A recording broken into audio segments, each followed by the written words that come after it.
O Heitor mandou aqui, na mitologia japonesa tem uma mitologia de um deus da tempestade, Susanoo, derrotando uma serpente de 8 cabeças, Orochi, ou Orochi, não sei, que é de onde vem o Orochimaru, ou Orochimaru, né? Existe relação com os outros mitos apesar da distância geográfica? Pode ser anterior à dispersão humana para o Oriente? Cara, eu não conheço esse mito o suficiente para saber se as semelhanças caracterizam ou não evidência de paralelo histórico mais do que formal, né? Mas assim, a serpente de 8 cabeças. O Leviatã, que eu acho que é a serpente que você está pensando que é mais clássica do, do chamado tema do Caos Kampf, que é a guerra contra o caos, né? Que você tem o exemplo de Baal versus Yam ou versus Litã, você tem o exemplo de Yahvé versus Leviatã, você tem o exemplo de Marduk versus Tiamat. No caso dos japoneses, eles realmente estão muito longe, né? Estão muito longe. E pode ter uma relação. Eu não sei de quando que é essa. Quando que foi registrado esse mito japonês também? Porque quando a gente está lidando com mitologia e folclore, né, de alguns povos, às vezes a gente acha que está lidando com uma coisa muito antiga e não está. Então pode ser que é uma versão, sei lá, do século XVII, essa versão mitológica. Ou pode ser de 1000 a.C. Então tem que saber de quando que é também essa versão mitológica específica. E o Leviatã tem 7 cabeças, né? Você falou que o tal do Orochi ou Orochi aí tem 8 cabeças. De qualquer forma, né? Várias cabeças. E Susanoo é um deus da tempestade? Eu não sei também, ele é um deus da tempestade, seria certo dizer isso? Susanoo. Vamos ver aqui. Associado ao mar e às tempestades. Esse ao mar e às tempestades também complica um pouco, né? Se for de fato isso, associado ao mar e às tempestades, é complicado, porque o Caos Kampf original é o mar, é a tempestade contra o mar, né? O deus da tempestade, ele geralmente não é um deus associado ao mar, porque o mar, o deus da tempestade está associado principalmente à fertilidade. A importância do deus da tempestade é que ele traz a chuva, e a chuva cai e fertiliza os campos. Então, no caso desses deuses do Caos Kampf, Yahvé, Baal, Marduk, são deuses que estão associados a esse aspecto, né, de fertilidade. Enquanto que o mar, ele não traz fertilidade. Os rios, sim, mas o mar, ele destrói, né? O mar é caótico, por isso que ele é não civilizado, ele ainda está na esfera selvagem da realidade, não domada, né? Mas eu não sei, eu não entendo o suficiente de mitologia japonesa para fazer essa relação. Nunca ouvi, nunca vi nenhum autor comparando quando fala de Caos Kampf ou temas associados, né, essa questão de deuses da tempestade versus o caos, personificado por serpentes, algumas vezes com muitas cabeças. Eu nunca vi esse exemplo aparecer. Eu já vi exemplos na Índia aparecerem, por exemplo, que é o Indra que mata o Vitra, que é descrito como tendo um corpo de serpente. Em alguns textos, nem todos. Inclusive as representações imagéticas dessa batalha, eu nunca vi nenhuma que represente o Vitra como uma serpente. Mas tem alguns textos que falam, que usam a imagem da serpente para falar sobre esse deus, né? Vitra. Então nem é tanto um paralelo tão forte. Pode ser, né? Mas enfim. Os bicentenários da Bíblia não é só porque ainda não existia a forma de contar o calendário nos termos do atual calendário de Júlio César. Bom, na verdade, o atual calendário nosso é o gregoriano, né, que é uma reformulação a partir do calendário juliano, dos tempos de Júlio César. E os personagens bíblicos não são só bicentenários, né, eles são milenares em alguns casos. Matusalém, acho que Matusalém nem é mais de 1000 anos, mas tem uns que são mais de 1000 anos, né?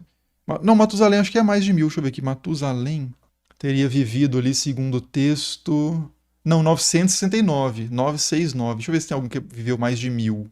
Eu já falei várias vezes sobre isso em live, então lá no canal de corte já tem uns 3 vídeos de corte sobre essa questão. Mas não tem provavelmente nada a ver com calendários, não. Não, Matusalém é o máximo mesmo, né? 969, não chega a 1000 exatamente, não. Mas tem vários que são mais de 900 anos. Isso é um traço cultural que ele é compartilhado por vários outros povos ali da região, até mais distante, inclusive. Mas no Antigo Oriente Próximo você tem, entre os mesopotâmicos, em vários locais na Mesopotâmia você tem essa crença de pessoas que viveram antes do dilúvio, inclusive. né? Porque o dilúvio é um marco histórico importante para os mesopotâmicos também, provavelmente originalmente para os mesopotâmicos ser herdado pelas populações ali do Levante, Israel e Judá, por exemplo. Mas você tem no Antigo Oriente Próximo várias histórias de pessoas que viveram mais de 1000 anos, alguns reis que reinaram mais de 1000 anos, então eles viveram mais ainda, né? Porque eles reinaram 1000. E se você vai afastando, você encontra também isso na Pérsia, encontra isso no atual território da Índia. Então só que na Índia, inclusive, são milhões de anos, né? Tem algumas pessoas que viveram, se eu não me engano, alguns milhões de anos. Por que exatamente isso? Eu nunca encontrei uma resposta muito satisfatória de qual que é o significado, qual que é o sentido exatamente em falar dessas idades muito excepcionais, né?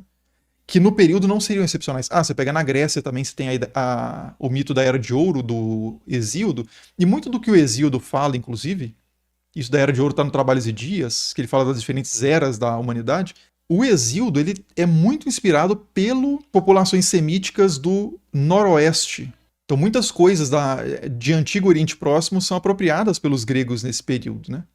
Então a própria divisão do mundo, a tripartição do mundo entre três deuses principais, isso repete o Enuma Elish, a forma narrativa da teogonia mesmo, a narração das diferentes gerações dos deuses, também repete a forma do Enuma Elish, que é um poema babilônico. Então isso era um dado cultural assim das populações daquela região de que nos patrasmente, né, nos primórdios, nos tempos antigos, muito antigos, remotíssimos, as pessoas viviam muito, muito mesmo, né? Então isso aparece na Bíblia também. Não tem a ver com questão de calendário, porque nesse período você já tem calendário solar, os egípcios já tinham calendário solar, e anos bissextos não vai ser. Questão de anos bissextos, falou de anos bissextos? Não. Só falou forma de contar o calendário. Não, mas o calendário lunar dos judeus era já um calendário lunar, você tinha alguns judeus que defendiam o calendário solar também. Não tem uma grande diferença de calendário que explicar isso, não. Tem que ser outra explicação. O Caio falou que comprei História Primitiva de Deus e achei difícil. É realmente um texto bem desafiador. É um texto que ele é muito técnico, ele vai direto na documentação, cita muitas controvérsias com outros autores, que se você não conhece muito bem a discussão, você se perde facilmente. Mas tem de bom ânimo. É um livro que é muito recompensador. Por mais que você não entenda tudo, certamente assim, uma impressão geral do livro já vai ser muito positiva para abrir seus horizontes para o estudo desse tema, tenho certeza. E aí as dúvidas que o livro deixar, você vai resolvendo nas releituras, você resolve pegando outros livros sobre o tema. Um outro livro em português bom sobre esse tema, um pouco mais fácil, é um livro que recentemente, inclusive, eu adquiri, quer ver? Por isso que eu não estava recomendando esse livro até então, mas esse aqui, ó.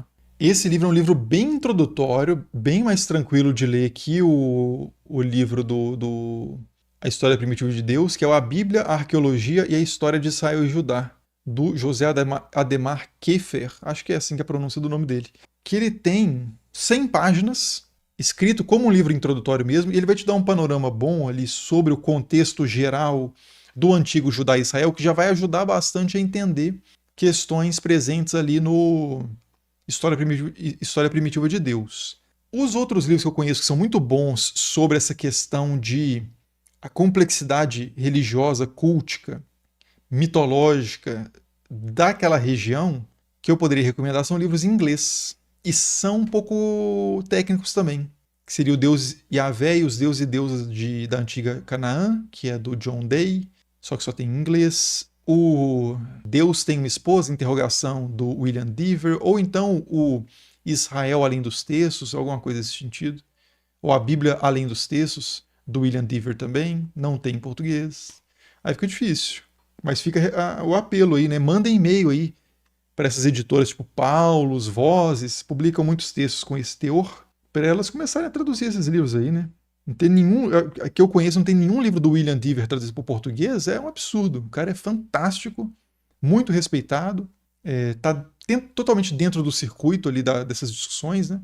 E o cara mais velho que o Finkelstein, que tem muitos livros traduzidos para o português, muitos também é exagero, né? Mas o Finkelstein é bem mais conhecido, né, no Brasil, e não tem nenhum livro do cara traduzido para o português. E os outros livros, tem outro livro que é muito bom também nesse sentido, que tem em português, mas ele é tão difícil quanto o História Primitiva de Deus, tão desafiador quanto, que é o Memorial de Deus, do mesmo autor, né, do Mark Smith. Mas dá uma olhada nesse aqui, ó. Se você achou ele bem complicado, Dá uma guardada, lê esse livro aqui e tenta voltar para ele. Pode ajudar.